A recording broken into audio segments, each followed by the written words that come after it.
In this session, we're going to talk about the information you need to know to pass the Part 107 exam, specifically the portion of the material that discusses night flight.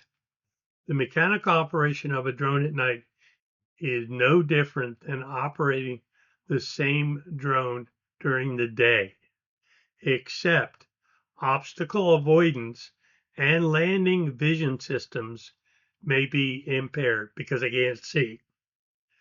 The pilot, however, is affected by various aspects of night operations and should take them into consideration during night flight operations. Some are actual physical limitations that affect all pilots. Others, such as equipment requirements, procedures, and emergency situations, should also be considered. Does the night impact them? This video is going to show you how you can fly at night in 2021 without having a waiver. And what happened is that the FAA put out some new regulation in March of 2021. And when that goes into effect, then there's going to be a new way to fly at night. And the way that it works is it's kind of relaxed compared to what we had before. You don't need to have a waiver anymore. All you need to do is complete night operation training on the FAA website. So in order to fly at night, you need to meet certain requirements. And these requirements are in place if you want to fly at night after March 16 of 2021. If you want to fly at night without having a waiver, then you need to do one of two things. One, you need to either pass an initial FAA knowledge exam, called a UAG, after March 1st of 2021. If you pass the test after March 1st of 2021, then you qualify to fly at night without having a waiver. Or one of the other option, if you've completed your initial exam before that date, before March 1st, 2021, then all you have to do is go on the FAA website to complete an online training, not a test, online training for free after March 1st, 2021. Operating hours. Night is defined as the time between the end of civil twilight and the beginning of morning civil twilight. Civil twilight is defined as 30 minutes before sunrise or 30 minutes past sunset that are capable of being visible for at least 3 statute miles. Now, the remote pilot may momentarily reduce the intensity of lighting if it's determined to be in the interest of operational safety. It is not because the neighbor complained. Just to alert you, the stock lights on almost all drones, ones that come on when you fire them up, typically the red-green on the front, do not meet the 3-mile visibility requirements. To comply with the regulation, you will have to attach supplemental strobes rated for this requirement. I mount mine with Velcro. Be alert that night flight involves additional risks that are not present during daylight operations. When operating a drone at night, the PIC should implement protocols that are designed to mitigate the risk you identify for each operation. Some of the challenges faced at night: circadian rhythm effects. That is, you're used to sleeping at night. You should avoid self-imposed stressors that might limit night vision, exhaustion, low blood sugar, tobacco, caffeinated drinks. A real challenge at night is obstacle avoidance doesn't typically work because it can't see to work, except for the very new drones that use LiDAR, which is a kind of radar. Drones have to see the obstacle to avoid it. And there's a bunch of night physiology and night illusions. So to understand what happens at night, the center of the eye is the only portion of the eye that sees color. Those are the cones. There are very few rods which see in black and white in the center of your eye. So the rods are what kick in to give you night vision. The challenge at night is you have basically a blind spot in the central 5 to 10 degrees of your visual field. And this means that if it's in the center of where you're looking, you may not see it. So they're going to recommend in the test that you look off angle a little bit so you're not visioning with the blind spot in the center. Now, the eye is capable of adapting to darkness, and it's another important aspect of night vision. When you enter a dark room, it's difficult to see anything until your eyes become adjusted to the darkness. Maximum dark adaptation may take as long as 30 minutes. Exposure to aircraft anti-collision lights does not impair night vision adaptation because the flashes are very short, less than a second. However, if a dark adapted eye is exposed to a bright light source for a period of 1 second or more, the night vision is temporarily impaired. You look at the chart above, your cones, which are much less sensitive to light, adapt in 7 minutes. But your rods, which are what allows you to see at night, that's why at night everything looks black and white. Well, the rods take 25 minutes to adapt. Recommendations: look 5 to 10 degrees off center. Recommend adding 1 or more visual observers to the crew. Establish a night landing area. Immediately safely land drone if you cannot determine its location to other aircrafts or objects. And use red colored lights that do not interrupt night vision. Show up early to give your eyes time to adapt.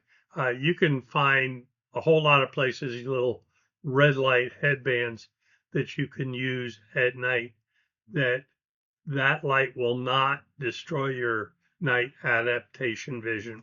Recommendations: wear sunglasses when in bright areas. Do not stare at bright lights. Turn display brightness down if it's too high. Keep your headlights on low or preferentially not facing the operation area. So let's say a drone is operating at night and nearby homeowner complains about the strobe light. The pilot reduces the intensity of the lights to avoid a confrontation. This is not compliant. You can only reduce the intensity of the light for safety reasons. It is much more stressful to run an operation at night. It can be fatiguing, stressing. You need to understand the additional stressors and try and cope with them. Drugs and alcohol can degrade visual acuity, how well you see, slow reaction time, and impair decision making. Exhaustion can divide attention and slow reaction times.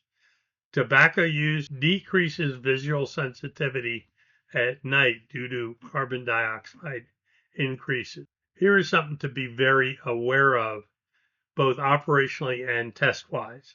Distances and depth. In the darkness of the night, aeroplanes must be visible on the ground and in the air. For this reason, all aeroplanes shine a specific arrangement of multicoloured lights, and in this video we'll discuss some of them. The beacon light is a flashing red light usually fitted to the top of the rudder, or on bigger aeroplanes, the top of the bottom of the fuselage. This light is visible all around the aeroplane, and its purpose is to alert others that the engine is running or the aeroplane is moving. Strobe lights are high-intensity flashing white lights fitted to the wingtips. They are designed to shine 180 degrees on either side of the aircraft. On the ground, pilots use these lights when crossing runways. In the air, the strobes are used to make aeroplanes more visible to other traffic. Sometimes they can be seen from as far as tens of miles away. Position lights are also known as navigation lights. They consist of a red light on the left wingtip that shines continuously at an angle of 110 degrees to the left. A green light on the right wingtip that shines continuously at an angle of 110 degrees to the right, and a white light that shines backwards at an angle of 140 degrees. These lights are particularly useful at night, as they help pilots to gauge which direction other aircraft traffic is moving in and avoid the risk of collision. For example, when the pilot sees a red light through the windscreen, it means that another aeroplane will move across from right to left. When the red light disappears and white becomes visible, the other aeroplane has already moved across and poses less of a collision risk. When the pilot sees a green light through the windscreen, it means that another aeroplane will move across from left to right. When the green light disappears and white becomes visible, the other aeroplane has already moved across and poses less of a collision risk. When the pilot sees both red and green lights ahead, it means that another aeroplane is moving towards the pilot's aeroplane. When the pilot sees a white light ahead, it means that another aeroplane is moving away from the pilot's aeroplane. Aeroplanes are also fitted with landing lights, which, as the name suggests, are used to illuminate the runway when taking off or landing. These lights are powerful and are used when flying closer to the ground.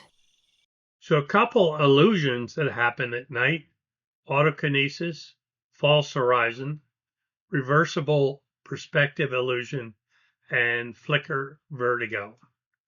Autokinesis: in the dark, a stationary light may appear to move about when stared at for many seconds. The disoriented pilot may lose control of the aircraft in attempting to line it with the false movements of this light. Flying at night under clear skies with ground lights below can result in situations where it's difficult to distinguish the ground light from the stars. A dark scene spread with ground lights and stars and certain geometric pattern of ground lights can provide an inaccurate visual information, making it difficult to align the aircraft correctly with the actual horizon. Reversible perspective illusion. An aircraft may appear to be moving away when in fact it's approaching. You need to observe how the aircraft lights are moving in relationship to the horizon. Since drones are not airworthiness certified and do not meet any FAA requirements for construction, there is no mandatory red or green lights required, or is the configuration required. However, some manufacturers do include red and green lights. These lights can be turned off and are not required for drone night flights. Flicker vertigo. It's typically initiated by flashing lights with a frequency of 4 to 8 cycles a second. This can produce nausea, vomiting, and vertigo, and migraine headaches. Using the proper scanning technique and not staring is key to avoid flicker vertigo. Tips for planning at night. Plan. Plan for emergencies, brief your crew. Charge your strobe lights and have a backup.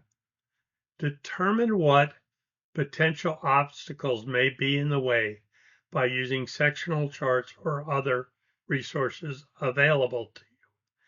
This I believe in is plan a day visit so you can look over the site and notice the hazards and try and plan your flight route to avoid getting in trouble with some hazards.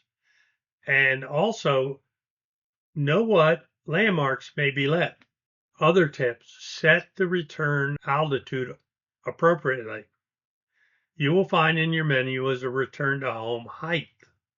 Now, I set mine for 150 feet because there are no trees in this area that are probably over 110 feet. This way it will go up above the trees and on the way home will not crash into them. So your drone camera is going to be very little assistant during the night. On your display, you have telemetry for distances and height. Know where they are, know how to use them. Of course, remain within visual line of sight, more important than ever. Know the height of tall obstacles in the area, and consider adding floodlights to light up the area as you fly. You can attach floodlights to the drone. If you lose line of sight with your drone at any time, it could be behind an obstacle. It could have entered cloud or fog. It could have crashed into terrain or structure, or the anti-collision lights could have failed or didn't stay on the drone because it wasn't attached well enough. So what do you do if you lose track of your drone? Well, you stop. Verify that your base station and your drone are still connected. If safe and legal, start to climb until you see aircraft light. If you're using a VO, ask them to walk towards the last known area. Maybe they can get eyes on. Listen for the aircraft noise to try and locate it. I don't use low noise props because the prop whine is a good tool to listen for to locate your drone. Determine if the anti-collision lights are still functioning. Return to home if necessary. Now, during the day and during the night, your eyes react better to something moving than something stationary. So if it's safe, push the up arrow and look for the motion. And often I recapture my drone. I'll look down at the base station, look up, oh, where's a drone? If I just bump it up a little bit, I use that tool to recapture VLOS. Vision is really important when it comes to flying because of all the information that we receive during a flight. And our eyes are really amazing sensors. The back of our eye is covered with photoreceptors, photooptical sensors, two types of sensors, and they are called cones and rods. The cones are centrally located. They're right on the back side of your eye compared to where you're... And those cones are going to be what you're using when you're focusing on things. The rods are going to be off to the side. And you'll notice we have a blind spot here where there are no receptors. And that's shown here. That's where the optic nerve goes to the brain. So if we look at this diagram, again, the center part of our vision, the area of best day vision, is what the cones are going to be used for. The rods, though, are low light, used more in low light conditions. They're 10,000 times more sensitive to light than the cones. And during night vision, you're going to need to use your rods in order to be able to see because of where your rods are placed on the inside of your eye, they're around the outer edges here, you're going to need to use your peripheral vision to see at night when you're flying at night or when you're just trying to look around at night. It takes several minutes for your eyes to adjust to the dark. Your cones are going to adjust within just a few minutes, but they're not going to adjust very much. And your rods are going to take much longer to adjust, but they're actually going to become much more sensitive to the small amount of light in a dark room over time. Our area of best night vision is going to be around the peripheral of our vision. So night flying used to require a waiver, but does not anymore, and it can now be done by anyone who's received the proper training and follows the regulation. So if you pass the initial knowledge exam after April 6, 2021, you don't need to be able to do anything else to be able to fly at night. Your UAV must be equipped in order to fly at night with anti-collision lights visible from 3 statute miles. That's the big requirement. If you're going to fly at night, you need anti-collision lights that are visible from 3 statute miles and flashing. And the same requirement, whether you're flying at night or during civil twilight, same requirement applies, and then you can fly. But in order to fly at night, you're going to need to be aware of these things that we've been talking about. You're going to need to help your dark adaptation by avoiding bright lights. So you can do things like wear sunglasses if you have to go into a bright building. Turn down the display on your controller before you get to the field, or use a red or green flashlight to help avoid resetting your dark light adaptation. So it takes that 25 minutes for your rods to adjust to the dark, and if you go into a bright light situation, that resets, so you'll have to wait another 25 minutes in order to readjust back to the dark. And make sure not to blind people around you. Because nighttime operations can be more fatiguing and stressful, you're going to need to make sure that you're on top of your game if you're flying at night. You'll want to be 100% energy level and be fully aware of what's going on around you, be able to communicate with your team when you're flying at night. And there are a number of illusions that are specific to flying at night. So perception at night. During the day, we have lights and shadows that sort of allow us to discern distances and allow us to kind of keep ourselves oriented. And when it's at night, these extra clues are missing and objects appear more uniform. This is especially a big deal if you're flying in an aircraft, for example, but it even can be an issue with drone flying. And there's 4 types of illusions we'll mention right here: autokinesis, false horizon, reversible perspective illusion, and flicker vertigo. So autokinesis. This occurs when you're staring at a single bright light in the distance against a dark background, and it can look like the light is moving, and it's a little bit of an autofocus problem. What's the solution to this? Scanning. Don't stare at a light, don't stare at your drone, don't stare anywhere, but scan, move your vision back and forth, doing that scanning motion that we talked about earlier. That's going to prevent this from happening. There's also a false horizon, kind of a gravity hill kind of illusion. That just means that the actual horizon can be distorted and it can look like there's a different horizon, and this can result in a what appears to be a tilted horizon, and it makes you lose your orientation. And again, this is going to occur mostly when you're in the air, when you're a manned pilot, but it could happen during UAS flights. The reversible perspective illusion is what happens when an aircraft that appears to be moving away from you is actually moving towards you. And this is just, again, a night perception. It's difficult to counteract that perception, but what we can do is we can use lights on the aircraft. Lights on an aircraft tell us what's actually happening. And then finally, we have flicker vertigo, which is where flashing lights with a particular set of frequencies can produce nausea and vertigo. And again, the key here is don't stare. Don't stare at any lights, including your drone. Use proper scanning techniques in order to maintain that situational awareness, and that's going to keep a lot of these things from happening. Just general tips for flying at night. Planning. Flying at night is not the same as flying during the day. There's more things that can go wrong. If you lose sight of your drone, what are you going to do? You can't use the camera on your drone to tell where you are, so you're going to have to do something else. You're going to have a better, definitely you're going to have a contingency plan in place to know what to do if you were to lose sight of your drone, or if you were to lose control of your drone. What is going to happen? It's going to be much more difficult at night. Make sure that you check your strobe lights, make sure that they're charged before you go out to fly, and make sure that you have a backup. Know the obstacles in your flight area. Do a pre-flight check during the day, or a pre-flight walkthrough during the day if possible, so that you know where all the obstacles are. Make sure you set that return to home function on your drone appropriately, especially the altitude. So again, you're not going to be able to use your camera. You need to make sure that your drone knows what to do, is properly programmed to return to home in a safe way if you are to lose signal. Use visual observers if needed, and you're going to need to do this especially because you have to avoid flying over people. So if you're flying in an area at night where people are, you'll want to avoid flying over them, and so you can use visual observers to help you with that. You can also use visual observers to help you watch out for other aircraft. If you're flying near an airport, you should know if the tower is closed or not, and what frequencies to monitor, typically the CTAF frequency or the control tower frequency if it's a very large airport, and that will all help you maintain your situational awareness. Return to home. If you've got control, you can tell the drone to return to home. Maybe the strobe lights have failed, but you still have a connection. And so in that case, the drone can just come back and you can replace those strobe lights. Just a few notes about strobe lights. They must be visible from 3 statute miles. You can use any color or number of lights. There's no special requirement from the FAA. If you want to. Now, if you're doing a night flight in controlled airspace, really there's not going to be any difference for controlled airspace flights at night versus during the day, except for the fact that some airport towers are going to be closed at night, and the airspace may revert in that case to uncontrolled airspace, or it may revert to a lower class of controlled airspace, in which case you just need to be aware of what that is.